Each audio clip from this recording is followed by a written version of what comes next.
Good morning, good morning, good morning. Crack that beer, crack that energy drink in my case. Because it's an early morning, folks. It's an early morning. I stayed up and watched Stanford and TCU. That shit didn't end until 1 a.m. Central Time, folks. And Stanford almost didn't cover. Thank God they did. Welcome. This is episode 2 of Just Another Sports Betting Podcast. As you can see on the screen, these are the bets I'm giving out for free today. However, I have a card full of ones that you can get on my Dub Club. Link in the description on YouTube. If you're watching on Twitter, go check it out. Link is right there in your description as well, or in the caption. And I've been promoting my Dub Club for the last 2 weeks, so you should know what it is by now. Got a handful of subscribers over the last couple of weeks. I appreciate y'all's support. But yeah, we're here. It's the first college football Saturday of the year. If you're on YouTube, hit the like button for that. Can I at least get that? Can I get a like for the fact that we have finally made it to the first college football Saturday of the season? Oh boy, and we have some good ones today. We have some good ones. All right. As you can see on screen, Penn State at West Virginia, Miami at Florida, South Dakota State at Oklahoma State, and then Wyoming at Arizona State are the ones that I'm going to talk about. However, we can go through some of the headlining games on this slate as well, and I'll kind of give you my leans, and maybe some player props that I like for some of these games along the way. So strap in. Again, it's 8:30 a.m. on a Saturday, and I'm sitting here doing this. Oh, God.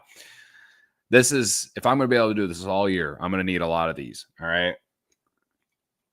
So let's start with the earlier games first. We'll go early to late, all right? Penn State at West Virginia. Penn State at West Virginia. These two teams played last year. Penn State blew out West Virginia.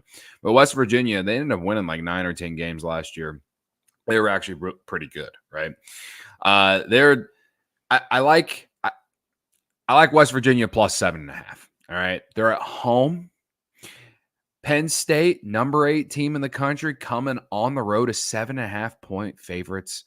West Virginia returning about 70% of their team from last year. Penn State, on the other hand, also returning about 70% of their team. But I like West Virginia just because this is a very highly anticipated game for the Mountaineers and for their fans, honestly. I was reading up on this from some of the websites that cover this football team, this school, yesterday, and this game is highly anticipated. And listen, West Virginia has a top 5 running offense in college football. At least they did last year, and they're returning basically the same players on offense from last year's team to this year's team. So they're going to have some continuity. They're going to have the same running backs. I think it'll be a really tough environment. And so I'm really, really high on West Virginia covering the 7.5 today. Maybe sprinkle on the money line. Maybe, just maybe sprinkle on that money line. Week 1, things get wacky, man. As we saw with Florida State and Georgia Tech. Georgia Tech went all the way to Ireland and beat the number 10 team in the country. We've seen some upsets already throughout the last 2 days. In some close upsets too, ones that didn't actually happen, but they covered. All right. Western Michigan, 23.5-point underdogs against Wisconsin last night. They somehow covered. That game was a lot closer than what that final score ended up being, but they covered, I believe. North Dakota State and Colorado. Colorado, 10-point favorite. North Dakota State lost by what? 4 or 5 points, something like that. So we've seen it already. Even from some of these teams that have decent expectations. TCU 8.5-point favorites last night against Stanford on the road. 8.5-point favorite on the road. This is very similar to this, except Penn State is the number 8 team in the country. I feel like there's a lot of points for your first game of the year going on the road, and it's going to be a very, very hostile environment. All right. What's up, Patrick? Patrick says Notre Dame money line plus 130. I hate it. I honestly hate it. I'm just gonna, and that's not because I'm not a Notre Dame guy. I just hate it. Their offensive line is not healthy going into this game. They're going on the road. They don't have a very experienced offensive line to begin with. I just feel like Texas A&M is in a really good spot here. Plus, College Game Day is there. They got immaculate vibes. Johnny Manziel is going to go out there and probably slam a couple beers on his head. It just feels like the perfect day to take Texas A&M. If I'm being honest here, okay. If I'm being honest, however, as you point out, plus 130, really good odds. I like that, especially for the team that's ranked higher. But yeah, I think that I believe it opened as Notre Dame as a 1.5 point favorite. And they are now 3-point underdogs. And I think it's largely because of injuries on their offensive line. So yeah, that's just me. That's just what I'm saying, brother. Okay. Let's move on. All right. So I'm taking West Virginia plus 7.5 against Penn State. All right. Next game. All right. Miami and Florida. Okay. You want to talk about the battles of mid? You want to talk about just taking two mid things, put them together and let them play each other? Honestly, like, if you just talk about history, that's what these two teams are in recent history, at least. This is a much longer history for Miami, because when I was a kid, Miami was good at football, and they just aren't. They're not considered anything close to a blue blood college football program like they were when I was a kid, anything like that. And they're getting a lot of hype this year because they were very active in the transfer portal, brought in a quarterback. I think Cam Ward, I think he was from Washington State, if I remember correctly. They brought in a running back from Oregon State who had over almost 1,200 yards on the ground last year. They got a bunch of transfers, bunch of transfers. Okay. And see, this is why I like Florida. It's at plus 2.5. If you can get it at 3 or just buy the 3, go ahead. I think my rule, what I always do, if it gets under 3, I'm just going to take whoever I think is going to win on the money line, because I swear if Florida were to lose by 3 points and not cover that 2.5, I'd be more sick than just Florida losing the bet, or losing outright, I guess. So, I like Florida here. Again, I'm a little addicted to home underdogs, especially in week 1. I'm really addicted to home underdogs, especially in week 1. This is the second one. I think Miami is the better team and will be the better team long term. But here, week 1, rivalry game in many ways, even though they haven't played in recent years. I think it's been 5 years since the last time they played, but 2 in-state teams going up against each other. It's tough to go to the Swamp and beat Florida. And this Miami team just hasn't proven anything. I think Mario Cristobal is terrible. I still haven't forgot about the game that he just absolutely shit his pants in against Georgia Tech last year. Just go YouTube it. It has to be one of the biggest choke jobs I've ever seen a head coach complete, or a team complete, whoever you want to blame the most. I definitely put a ton, like 90% of the blame on Mario Cristobal there.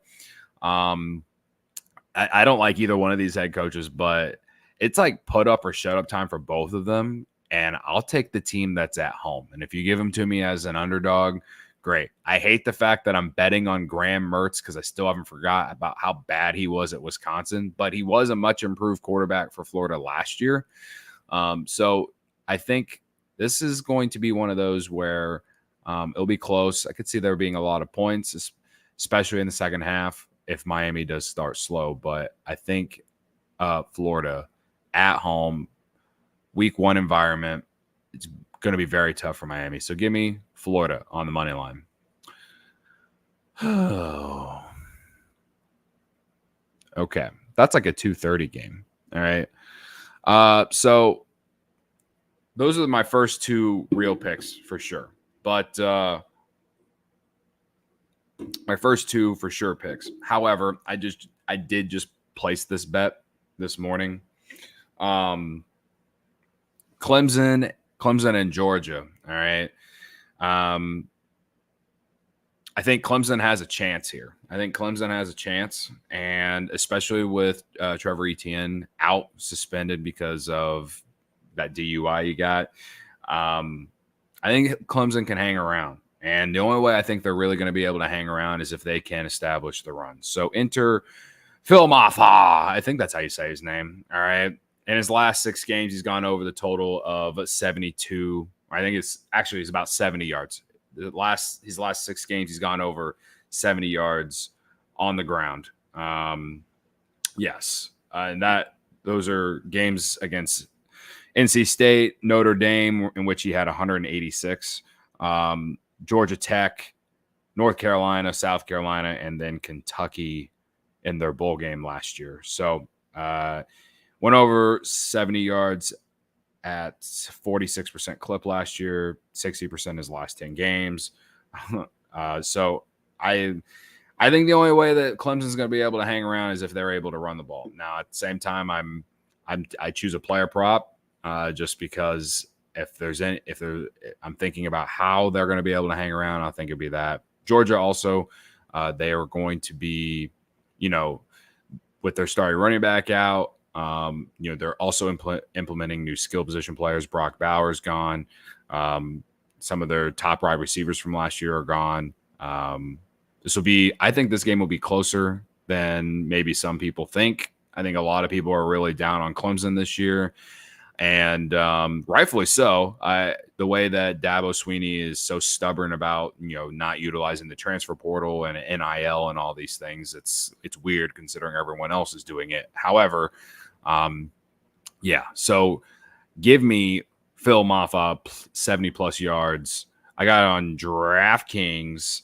Actually, I took it at it's at 70 plus at minus 130 on DraftKings. DraftKings is offering a boost. You can get it at plus 115, or if you just want to take it up to 72, they have an alternate line of 72, and you can get it at minus 115, and that'll boost it a little bit more for you. So it's not that big of a difference. That's another play that I like. Okay. I should probably start showing these. All right, so let's do a little recap for the people who are here. I don't know how many people are here. StreamYard is telling me there is a certain number here, but I just don't believe it. I think it's just like a bunch of Elon bots, but that's nothing against. I hope it's right. I just don't believe it. Okay, so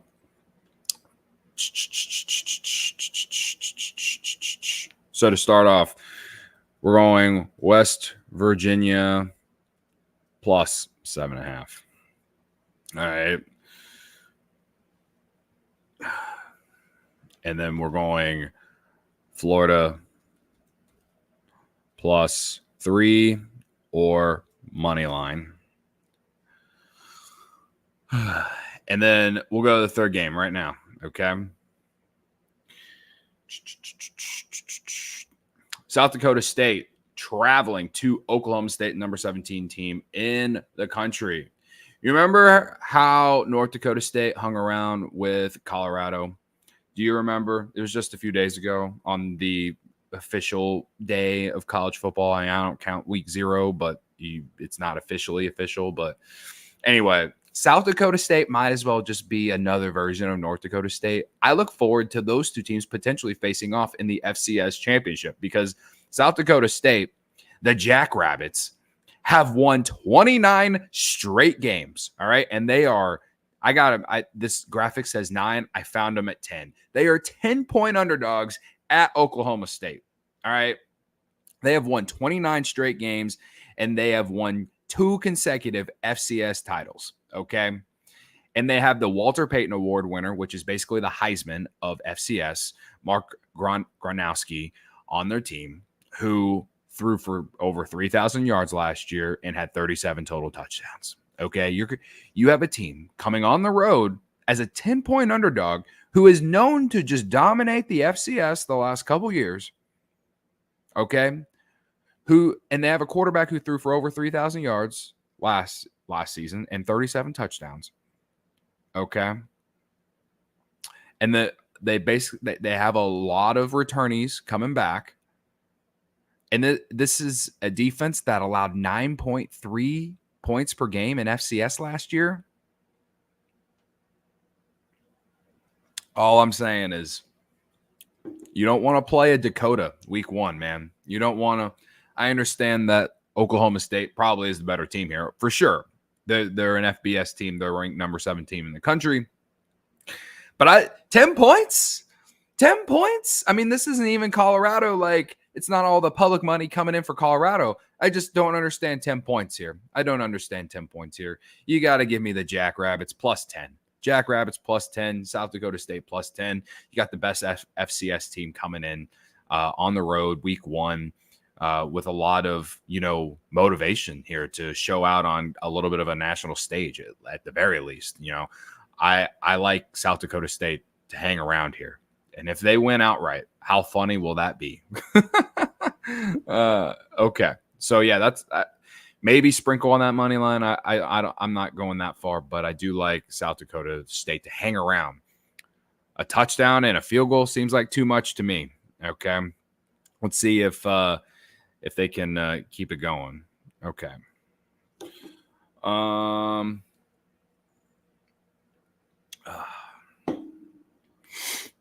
Last game that I got going on here, Wyoming at Arizona State. All right, this might as well be Pac-12 after dark. And it's the only reason I put this on here because RIP to the Pac-12, even though there's like 2 teams left. And I just can't help it. Like, I have to take the over here. I have to take the over in Wyoming and Arizona State. Remember last year, Wyoming upset Texas Tech in week 1. Wyoming 7.5 point underdog on the road going to Arizona State. Okay. If Wyoming was at home, I would like Wyoming a lot more to cover this 7.5. But they're a completely different team at home than they were on the road last year. And I lean Wyoming plus 7.5, but I think I'll have more fun sweating the over here. Okay. Arizona State clearly has more talent, but Wyoming they are a team that has found a way to hang around with some of these Power 5, Power 4 teams, whatever you want to call it now, considering the way it's set up. I just think that they're in week 1 here, they're going to hang around and help get this over. Okay. Give me the over 47.5 against Arizona State. At Arizona State, I think that, little 9:30 Pac-12 rip action. Give me the over Wyoming at Arizona State. And if you want to play the spread, I do lean Wyoming at plus 7.5. But based off history, I'm a little afraid to bet on Wyoming on the road. Okay. What's up, Chi-Town Cornhole? How you doing, man? Best of luck if you're betting anything today. Let's see. Fire Jed 2024. Give me the Fighting Josh Allen. Oh, listen, I love it. I will be rooting for Wyoming, and I probably, knowing my degenerate ass, will be placing a small wager on Wyoming to cover the 7.5. But for some reason, I'm a little afraid. But scared money don't make money, though, right? Scared money don't make money. 47.5. Give me the over. Okay. All right. So to wrap up here, we're about 20 minutes. These videos will always only be about 20 minutes long. So wrap up. West Virginia plus 7.5. Florida plus 3. I'd go to 2.5, I guess, but plus 3 or the money line. South Dakota State plus 10, and then the over in Wyoming at Arizona State 47.5. All right, Dub Club is in the link in my description on YouTube for the rest of the card today. I'm taking Phil Maffa for Clemson to go over 70 yards rushing for Clemson today in this 11 o'clock game. And then there's a few more player props I'll probably put out that I'm going to put on my Prize Picks entry today too. So watch out for that on Twitter. All right. That's about it, y'all. I appreciate the few of you that joined me this morning. It's early, but college football Saturday is here. college football Saturday is finally here. This is one of my favorite times of the year. All right. I love baseball and I cover it year round for my full-time job, but man, I love college football as well. So I appreciate y'all tuning in this morning. And we'll see you for the next one, probably sometime next week. Maybe if I can get one out on Monday, maybe tomorrow too. I don't know. We'll see. But there will be a lot more college football even after today. Looking forward to USC and LSU tomorrow. That'll be a good one. All right. Either way, NFL next week. Got futures video coming out with the Bears, related to the Bears. I've been holding back all of my bias towards the Bears all off season. We'll go into it from a gambling standpoint next week. All right. So stay tuned for that. Hit that subscribe button. Close to 500, about 491 on YouTube. But yeah, thank you for the ones who are here. And yeah, I will see y'all in the next video. Bye.